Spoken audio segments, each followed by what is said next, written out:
Hey guys, welcome back. Today I have another cooking with Gina video today, and today we are tackling on the orange chicken sandwich that I have been missing from my entire life. Okay, to say that more clearly, we'll be tackling on an orange chicken sandwich recipe. Let me tell you, when I saw this recipe on TikTok, which I saw this recipe by the user at @salthank, I'll leave his account down below in the description. Once I saw this sandwich, I was just wondering, what have I been eating? What have I been consuming as a foodie to have missed this sandwich? Therefore, here I am today, sharing the process with you guys and how you guys can make it as well. Like always, my socials will be down below along with the recipe. And before we get into the video, if you haven't already, please subscribe. That would mean the world to me. And if you find any benefit from this video, please give me a thumbs up.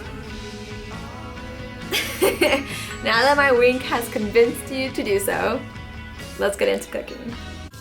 First things first, let me just mention that the full recipe will be down below in the description box. But here we are thinly slicing a whole cucumber for the salad situation that's going to go on top of this sandwich. And we're going to implement the same method that I used in my dumpling tutorial video, which if you haven't checked that out, I'll put that in the info box above. But this method entails putting these thinly sliced cucumbers into a bowl with a tablespoon of salt and letting that sit for about 10 minutes or so that way the salt can help extract all the moisture within these cucumbers. So we're going to put that to the side. And then we're going to tackle on the red onion situation, okay? We're going to thinly slice half of a red onion. And there's a cutting technique I want to share with you guys that if you see how my fingers are scrunched up, this not only helps protect the tip of my finger from getting cut off, but also helps me adjust the measurement of how thin or thick I would like my slices to be. So the knuckle is then guiding the blade to then help you measure out this thin or thick slices. So I cut half of a red onion, and then I am going to cut a whole red chili. Mind you, don't forget, red chili, they have seeds on the top, so try not to get the seeds into your red chili. If so, just wash them off. But just as a side note, I forgot. So after letting the cucumber sit to the side for 10 minutes, we're going to then squeeze out the moisture with our hands. And you're going to get this thin, translucent cucumber. So you're just going to squeeze them out with your hands, like I said. And yeah, not that interesting of a process, honestly. It's pretty cool to see, but can't really. It's pretty thorough, pretty explainable. And look, that's how the water looked after I squeezed all of the moisture out of the cucumbers, which was surprising because that did not occur when I had to use the same method for my dumplings. But alright, so now we're tackling on the salad situation, okay? We're gonna add some rice vinegar, we're gonna add some soy sauce, we're gonna add some sesame oil, and we're gonna drizzle some honey into there, okay? And let me just tell you, I forgot to add the red onion and chilies before adding all of this yumminess, which I would suggest having everything in the bowl before you add in the sesame and the honey and all of that. But also, I would suggest using a bigger bowl than I did. I was trying to be aesthetic, but being aesthetic really didn't help out. Wasn't that efficient. So what your girl just did was just put a top on this Pyrex and, went the efficient route. Let's just shake it up. Shake it up.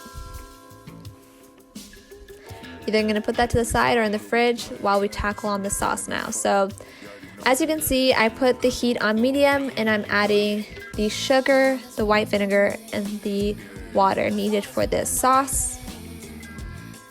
We are then going to add the orange juice for the sauce. Oh, I'm ahead of myself. We're tackling on the soy sauce. We're mixing that up.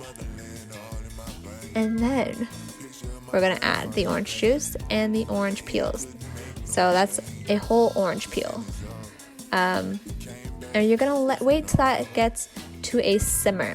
While throughout this whole making of this sauce, just remember to be consistently stirring. okay, while it's gradually getting to a simmer. As we gradually progress through the sauce, just keep stirring, move it around.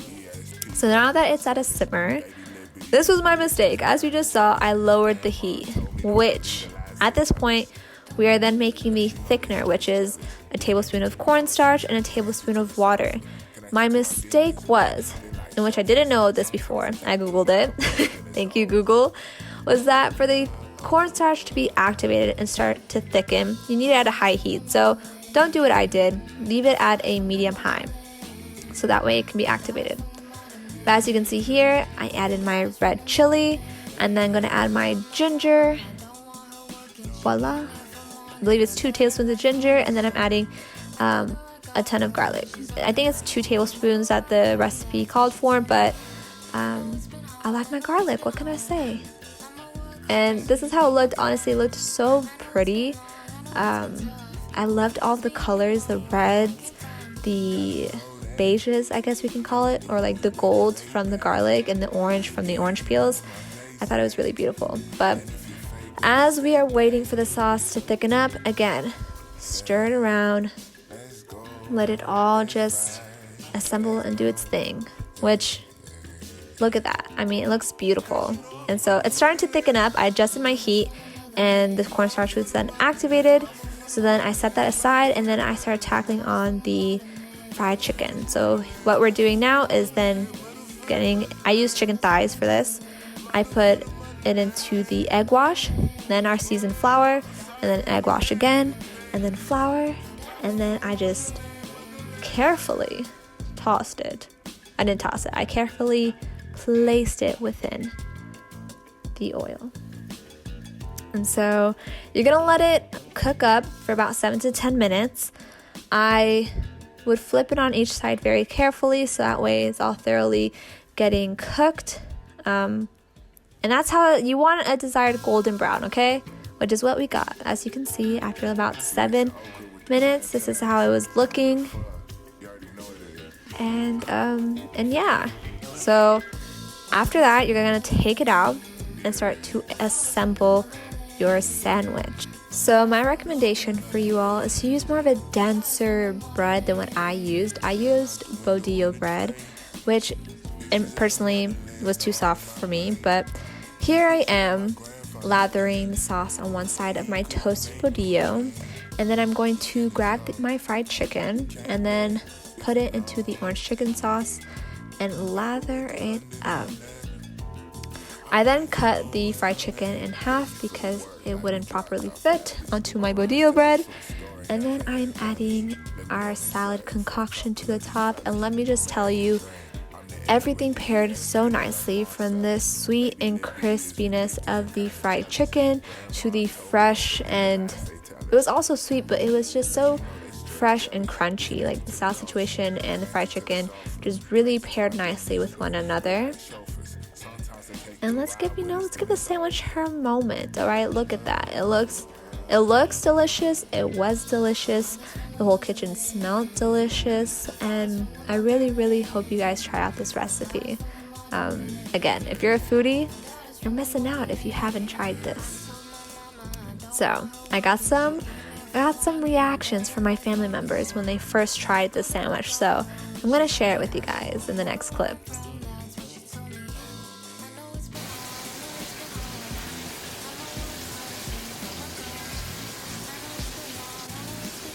With a face like that, you know this sandwich was bomb. Very far.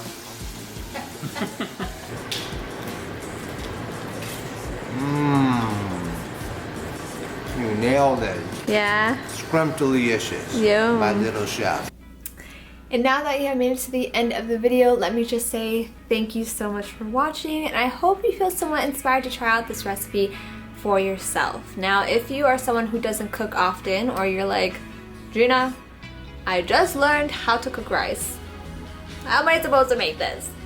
Let me leave you with this little piece of inspiration, best said by no other than Anthony Bourdain. He says, and I quote, "I'm a big believer in winging it.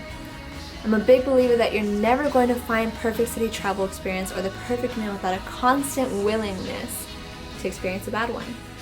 Let the happy accidents happen, and what a lot of vacationers miss.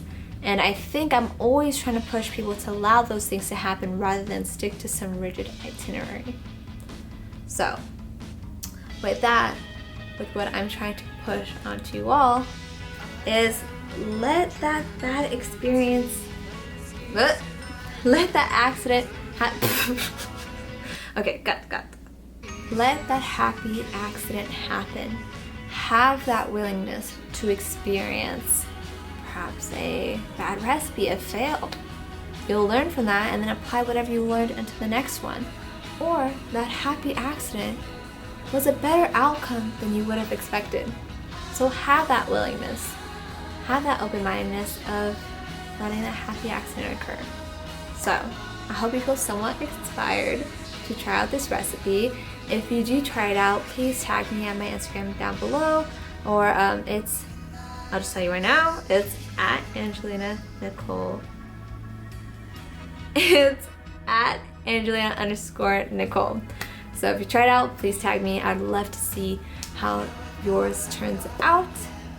Please subscribe if you haven't, and I'll see you in the next one.